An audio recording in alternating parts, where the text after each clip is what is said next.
So, hello friends, welcome to the foundation channel of LearnoTube. So, मेरा नाम है, छोड़ो नाम में क्या रखा है। शुरू करते हैं आज का lecture, that is discovery of cell. So first of all, सबसे पहले आप मुझे ये बताइए कि इस पूरे वर्ल्ड में, इस पूरे दुनिया में कितने डिफरेंट टाइप के लिविंग ऑर्गेनिजम्स होते हैं। लाइक इस पूरे वर्ल्ड में कितने अलग अलग तरह के लिविंग ऑर्गेनिजम्स होते हैं। सबसे पहले आप मुझे ये बताइए भाई, इतने डिफरेंट टाइप के लिविंग ऑर्गेनिजम्स होते हैं, इतने डिफरेंट टाइप के लिविंग ऑर्गेनिजम्स होते हैं कि फॉर एग्जाम्पल अगर हम बात कर लेते हैं प्लांट्स और ट्रीज की, तो हमारे प्लांट्स और ट्रीज में हमें कितने डिफरेंट टाइप के प्लांट्स और ट्रीज देखने को मिल जाते हैं। फॉर एग्जाम्पल मैं आपको एक जंगल की इमेज दिखाने वाला हूं। देखो इसमें कितने डिफरेंट टाइप के प्लांट्स और ट्रीज है, ठीक है। और सिंपल सी बात है, ये सभी प्लांट्स और ट्रीज क्या है, ये भी तो लिविंग ऑर्गेनिजम्स ही है।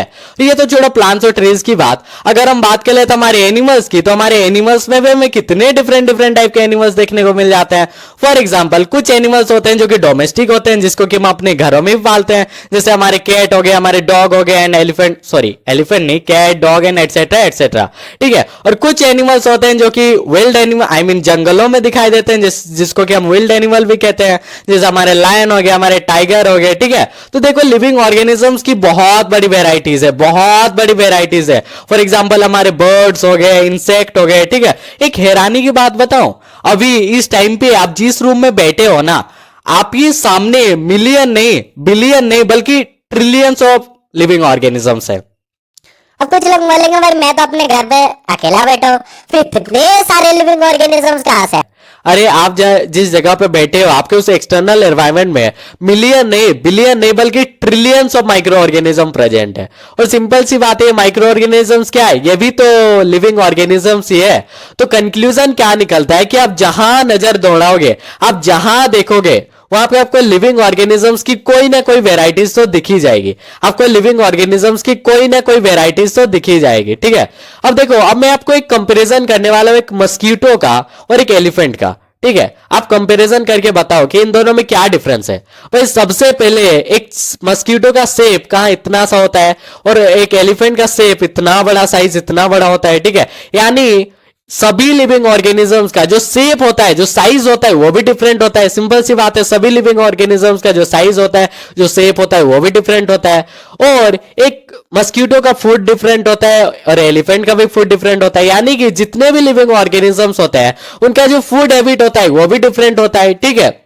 अब देखना, कुछ लोग होते हैं, आई मीन कुछ लिविंग ऑर्गेनिजम्स होते हैं जो कि जंगलों में दिखाई देते हैं, कुछ बर्फीली जगहों पे दिखाई देते हैं, कुछ मिट्टी के अंदर होते हैं, कुछ पानी में होते हैं। यानी कि जितने भी लिविंग ऑर्गेनिजम्स होते हैं, उनका जो हैबिटेट होता है वो भी डिफरेंट होता है, ठीक है। उसका जो हैबिटेट होता है वो भी डिफरेंट होता है, ठीक है। तो देखो इतनी ज्यादा डिफरेंसेस इन सभी लिविंग ऑर्गेनिजम्स में, ठीक है।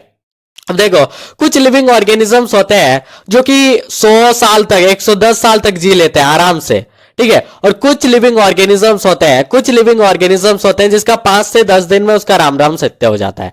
यानी कि जितने भी लिविंग ऑर्गेनिजम्स होते हैं, उनका जो लाइफ स्पेन होता है वो भी डिफरेंट होता है। सभी लिविंग ऑर्गेनिजम्स का जो लाइफ स्पेन होता है वो भी डिफरेंट होता है, ठीक है। सिंपल सी बात है, ठीक है। तो देखो इतनी ज्यादा डिफरेंस है सभी लिविंग ऑर्गेनिज्म। अब कुछ लोग बोलेंगे भाई तू, हम यहाँ डिस्कवरी ऑफ सेल पढ़ने आए हैं, तो बायोडाइवर्सिटी क्या बातें कर रहा है। तो आने वाले हैं bio, I mean discovery of cell पे भी आने वाले हैं, लेकिन सबसे पहले अभी आप क्लास 8th में हो ना, तो इस चीजों को, इन सब चैप्टर को बहुत आराम से पढ़ो, इस पूरा डिटेल में पढ़ो इन सब चैप्टर को, क्योंकि यही चैप्टर आपको क्लास 9th में मिलेंगे, क्लास 11th में मिलेंगे। तो अभी आप जितना टाइम लगा के इन सब चैप्टर को पढ़ोगे, आगे आपका ही फायदा है, ठीक है। तो देखो सिंपल सी बात है, इन सभी लिविंग ऑर्गेनिजम्स का जो लाइफ स्पेन होता है वो डिफरेंट होता है, जो उसका शेप होता है वो भी डिफरेंट होता है, जो उसका लैंग्वेज डिफरेंट होता है, उसका हैबिटेट डिफरेंट होता है, उसका फूड हैबिट डिफरेंट होता है। इतनी ज्यादा डिफरेंसेस है इस सभी लिविंग ऑर्गेनिजम्स में। फिर भी एक चीज है जो इन सभी लिविंग ऑर्गेनिज्म में सिमिलर होता है, सभी लिविंग ऑर्गेनिज्म में सिमिलर होता है भाई, सभी लिविंग ऑर्गेनिज्म में सिमिलर होता है। कोई बता पाएगा वो क्या है? What is? वो होता है सेल। सेल सभी लिविंग ऑर्गेनिज्म में प्रेजेंट होता है भाई, सभी लिविंग ऑर्गेनिज्म में सिमिलर होता है। फिर चाहे एक माइक्रो ऑर्गेनिज्म से क्यों ना हो, मस्कीटो हो, एलिफेंट हो, फर्क नहीं पड़ता। अगर कोई भी ऑर्गेनिज्म लिविंग है, इसका मतलब वो सेल से मिलकर ही बना हुआ है। इतना क्लियर है आपको, ठीक है। इतना क्लियर है आपको, सेल से मिलकर ही बना हुआ है। अगर कोई ऑर्गेनिज्म लिविंग है, इसका मतलब वो सेल से मिलकर ही बना हुआ है। एक चीज है जो इन सभी लिविंग ऑर्गेनिज्म में सिमिलर होता है, वो क्या है? वही है सेल, ठीक है। इस चैप्टर में हम क्या पढ़ने वाले हैं? इस चैप्टर में हम बेसिकली डिस्कवरी ऑफ सेल के बारे में जानेंगे कि आखिर किसने आकर के सेल को डिस्कवर्ड किया, ठीक है, किसने आकर के सेल को डिस्कवर्ड किया, ठीक है। तो टाइम वेस्ट नहीं करते हैं, जल्दी से बुला लेते हैं इसको जिसने सेल को डिस्कवर्ड किया। So please welcome as a big round of applause in the biggest scientist who first discovered cell, the great scientist is the one and only Robert Hooke. तो रॉबर्ट हुक ने cell को discover किया था कब? सन 1665 में। कब? 1665 में। Robert Hooke ने क्या किया? रॉबर्ट हुक ने सबसे पहले अपना एक सिंपल सा माइक्रोस्कोप डिजाइन किया था कुछ इस तरह से, ठीक है। सिंपल सा माइक्रोस्कोप डिजाइन किया था कुछ इस तरह से, ठीक है। ये आपको कुछ अवेकवर्ड दिख रहा होगा बिकॉज ये पहले जमाने में चलता था, जिसको कि हम प्रिमिटिव माइक्रोस्कोप कहते हैं, जो कि पहले जमाने में चलता था। अभी आप लैब में जाओगे आपको कुछ इस तरह से माइक्रोस्कोप दिखेंगे, कुछ इस तरह से दिखेंगे, बिकॉज अभी रिसोर्सेज बढ़ चुकी है, टेक्नोलॉजी बढ़ चुकी है। तो रॉबर्ट हुक ने क्या किया? रॉबर्ट हुक ने अपना एक सिंपल सा माइक्रोस्कोप डिजाइन किया कुछ इस तरह से, और एक दिन उसने अनजाने में एक कॉर की स्लाइस को माइक्रोस्कोप के अंदर देखने का सोचा। लेकिन उन्हें क्या पता था भाई कि उनका एक छोटा सा डिसीजन बायोलॉजी का पूरा फील ही चेंज कर देगा। उसने क्या किया? उसने जो कोर की स्लाइस थी ना, वो माइक्रोस्कोप के अंदर देखी, तो उसको उस कोर की स्लाइस में, अब देखो पहले ये जान लो कि आखिर ये कोर क्या होता है, ठीक है। सिंपल क्वेश्चन नहीं है, कोर क्या है? What is core? कोर क्या होता है, ठीक है। देखो मैं आपको अभी विस्तार से बताने वाला हूं कोर क्या होता है। देखो कोर के एक प्रोटेक्टेड कवरिंग होता है, आई मीन कोर के एक लेयर होता है, कवरिंग होता है, जो कि किसी भी ट्रीज को प्रोटेक्ट करता है, ठीक है, किसी भी ट्रीज को प्रोटेक्ट करता है, ठीक है। फॉर एग्जाम्पल मैं आपको अभी विस्तार से बताने वाला हूं कोर क्या होता है, ठीक है, बेफिक्र रहो।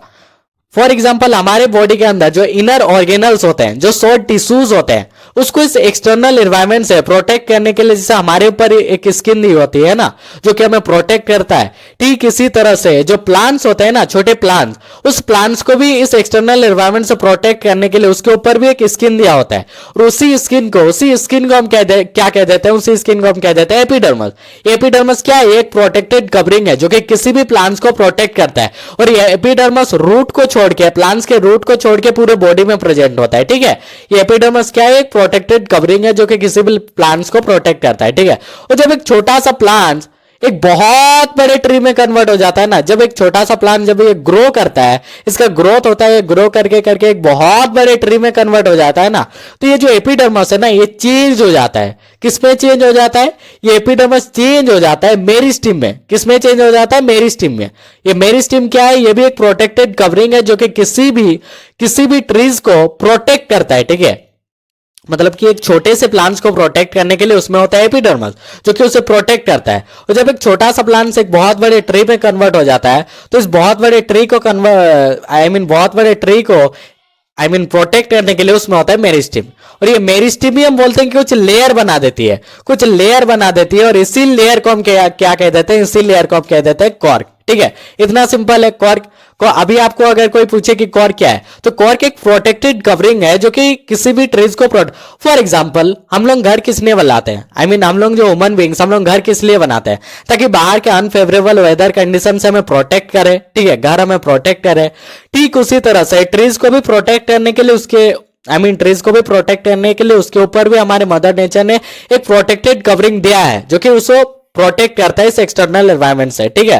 और सिर्फ वेदर कंडीशन से नहीं, जैसे पैरासाइट के अटैक हो गया, बैक्टीरिया के अटैक हो गया, इन सभी चीजों से, फंगस का अटैक होता है, इन सभी चीजों से उसको प्रोटेक्ट करने के लिए उसके ऊपर एक प्रोटेक्टेड कवरिंग दिया है। उसी को हम क्या कह देते हैं? उसी को हम कह देते हैं कॉर्क। अब एक बार देख ही लो कॉर्क कैसा होता है। सी ऐसा होता है जिसको कि आप अपने लैंग्वेज में आई थिंक छाल कहते हैं, ठीक है, छाल कहते हैं, जो ट्रीज के ऊपर में से उखड़ी उखड़ी सी रहती है, ठीक। कॉर्क किसे कहते हैं ये तो हमें पता चल गया। तो रॉबर्ट हुक ने क्या किया? रॉबर्ट हुक ने जो अपना माइक्रोस्कोप डिजाइन किया था, उस माइक्रोस्कोप के अंदर उसने कॉर्क की एक स्लाइस को लिया और उसको उस माइक्रोस्कोप के अंदर एनालाइज किया, ठीक है। तो उसको उस कॉर्क की स्लाइस में बहुत ही छोटे छोटे कंपार्टमेंट दिखाई दिए, लाइक बहुत ही छोटे छोटे खाली डब्बे दिखाई दिए। खाली डब्बे आपने देखे होंगे, खाली डब्बे कैसे होते हैं? कुछ ऐसे खाली डब्बे ऐसे खाली खाली कंपार्टमेंट दिखाई दिए, ठीक है, खाली रूम्स दिखाई दिए, ठीक है, खाली रूम्स दिखाई दिए। वो एकदम सिमिलर दिखते थे हनीकॉम्ब लाइक स्ट्रक्चर जैसा। किसके जैसा? हनीकॉम्ब लाइक स्ट्रक्चर जैसा, ठीक है। लेकिन फर्स्ट टाइम जब उसने कॉर्क की स्लाइस में छोटे छोटे कंपार्टमेंट दिखे, उसे ओल्ड मोनेस्ट्री की प्रे हॉल्स की याद आ गई। ये बिल्कुल मोनेस्ट्री के छोटे कमरों की तरह थे जहां पे मॉन्क्स रहते थे। जहां पे क्या रहते थे? मॉन्क्स रहते थे, ठीक है, जिन्हें सेलर्स बोलते थे। इस चीज को ध्यान में रखते हुए रॉबर्ट हुक ने क्या किया? इस खाली कंपार्टमेंट को क्या नाम दे दिया? इस खाली कंपार्टमेंट को सेल का नाम दे दिया। सेल क्यों? सेल मतलब खाली कमरा, खाली कमरा जहां पे मॉन्क्स रहते थे, मॉन्क्स या नन्स रहते थे, ठीक है। सेल नाम का अर्थात होता है, सेल नाम का अर्थ होता है खाली कमरा, ठीक है, खाली कमरा। लेकिन सबसे ध्यान देने वाली बात यह है कि रॉबर्ट हुक को कोर की स्लाइस में खाली कंपार्टमेंट क्यों दिखाई दिए? रॉबर्ट हुक को कोर की स्लाइस में जो कंपार्टमेंट दिखाई दिए वो खाली क्यों थे? वाई? रॉबर्ट हुक ने जब माइक्रोस्कोप के अंडर कोर की स्लाइस को देखा तो उसे जो कंपार्टमेंट दिखाई दिया, उस कंपार्टमेंट को क्या नाम दे दिया? सेल। लेकिन वो कंपार्टमेंट खाली क्यों था? उसमें कुछ प्रेजेंट क्यों नहीं था? वो खाली कंपार्टमेंट क्यों था? इसलिए रॉबर्ट हुक ने बताया कि जो कोर की स्लाइस होती है ना, इसका मतलब जो कोर की स्लाइस होती है ना, उसमें कोई लिविंग सेल प्रेजेंट नहीं होता, इसमें कोई लिविंग सेल नहीं होता, उसमें एक डेड सेल प्रेजेंट होता है। उसमें कोई लिविंग सेल नहीं होता भाई, कोई लिविंग सेल नहीं होता, उसमें एक मरा हुआ सेल होता है। Cork is actually a dead cell, cork में डेड सेल प्रेजेंट होता है, उसमें कोई लिविंग सेल प्रेजेंट नहीं होता। तो रॉबर्ट हुक ने हमें यही समझाने की कोशिश की है कि जो कॉर्क की स्लाइस है ना, उसमें कोई लिविंग सेल प्रेजेंट नहीं होता, उसमें एक डेड सेल प्रेजेंट होता है, ठीक है, उसमें डेड सेल प्रेजेंट होता है, ठीक है। इतना क्लियर है आपको? तो जल्दी से रिवीजन करते हैं कि हमने क्या क्या पढ़ा। तो सन 1665 में रॉबर्ट हुक ने क्या किया? रॉबर्ट हुक ने सबसे पहले अपना एक सिंपल सा माइक्रोस्कोप डिजाइन किया। उस माइक्रोस्कोप के अंदर उसने कोर की स्लाइस को लिया और उसको एनालाइज किया। तो उसको उस कोर की स्लाइस में बहुत ही छोटे छोटे कंपार्टमेंट दिखाई दिए, खाली रूम्स दिखाई दिए। उस रूम्स को, उस खाली कंपार्टमेंट को रॉबर्ट हुक ने क्या नाम दे दिया? रॉबर्ट हुक ने उसको नाम दे दिया सेल का। इतना क्लियर है? बस। सो भाई इसके आगे हम सेल के बारे में क्या ही पढ़ सकते हैं? कहानी तो खत्म हो गई। रॉबर्ट हुक को कोर की स्लाइस में जो कंपार्टमेंट दिखाई दिए, जो छोटे छोटे रूम्स दिखाई दिए, वो तो खाली थे। जो उसको सेल दिखाई दी वो तो खाली थे। फिर हम सेल के बारे में इसके आगे क्या ही पढ़ सकते हैं? कहानी तो खत्म हो गई। नहीं मेरे दोस्त, कहानी अभी खत्म नहीं हुई, ये तो बस शुरुआत है। रॉबर्ट हुक की कहानी यहां पे खत्म होती है। फिर जब बेटर क्वालिटी के माइक्रोस्कोप आए, यानी ऐसे माइक्रोस्कोप जिसकी जो मैग्नीफाइंग पावर थी वो बहुत ज्यादा थी, जब वैसे माइक्रोस्कोप आए तो बाकी के और साइंटिस्ट ने क्या किया? उसने लिविंग प्लांट के किसी दूसरी पार्ट को माइक्रोस्कोप के अंदर देखा। कोर को नहीं मेरे दोस्त, कोर की स्लाइस को नहीं, लिविंग प्लांट के किसी दूसरे पार्ट को माइक्रोस्कोप के अंदर देखा, ठीक है। तो जाहिर सी बात है उससे भी छोटे छोटे कंपार्टमेंट दिखाई दिए, छोटे छोटे रूम्स दिखाई दिए।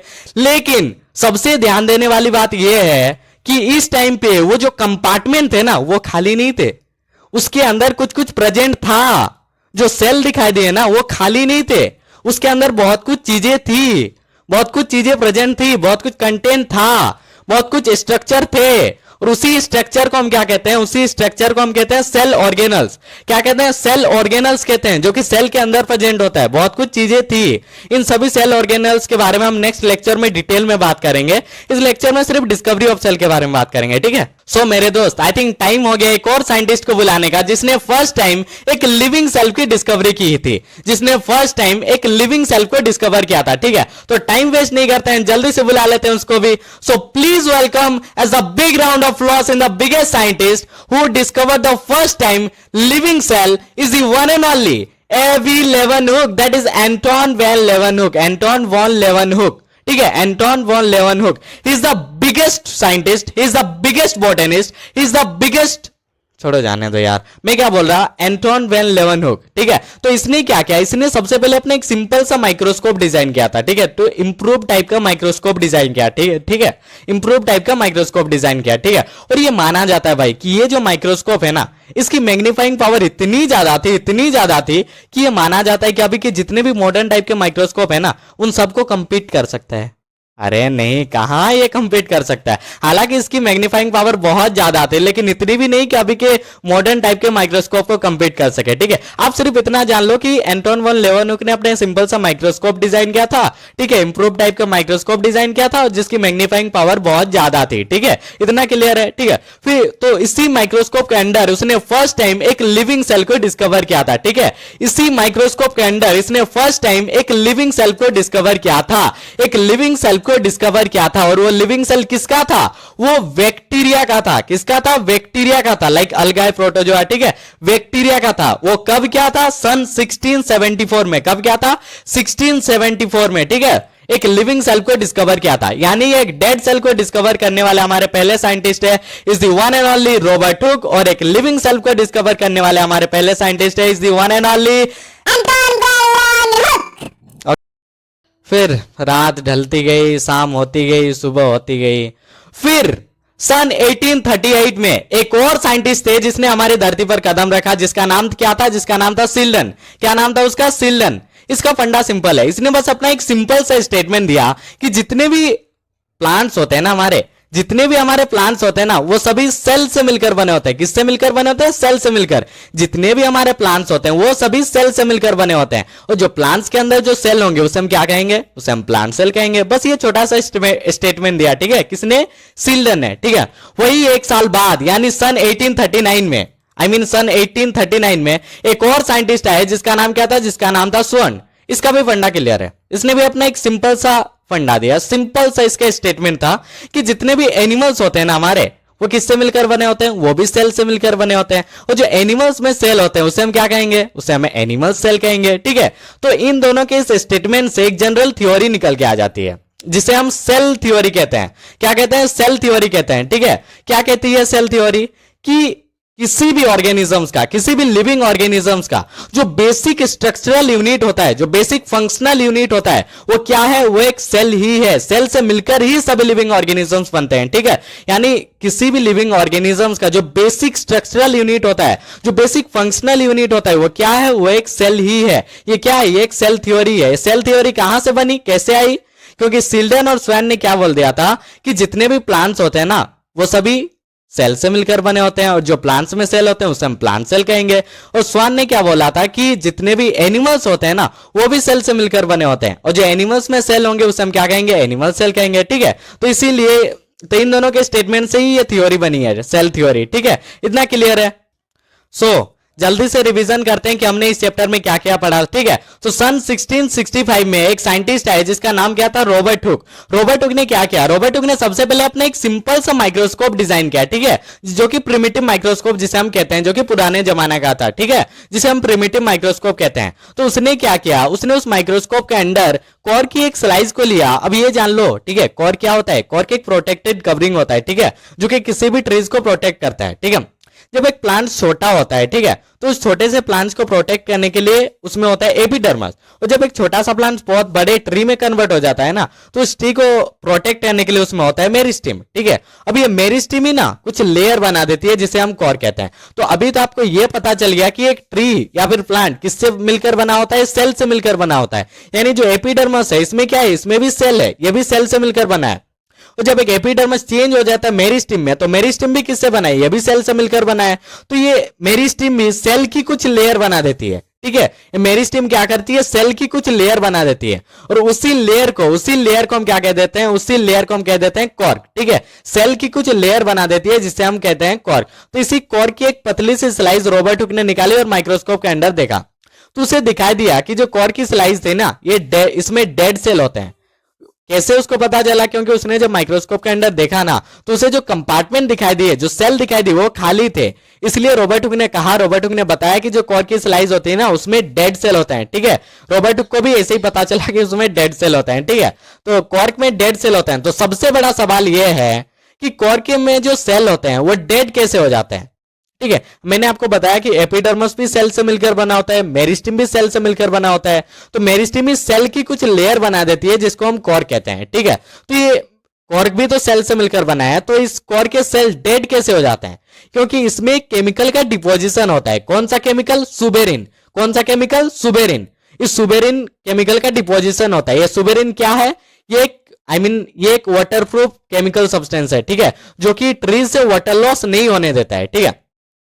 तो उससे भी बड़ा सवाल यह है कि अगर कॉर्क की स्लाइस में जो सेल होते हैं वो तो डेड हो जाते हैं, अगर उसमें सेल कोई लिविंग सेल होता तो उसका कोई ना कोई फंक्शन होता, काम होता, तो फिर ट्रीज में डेड सेल को रखने का फायदा ही क्यों है?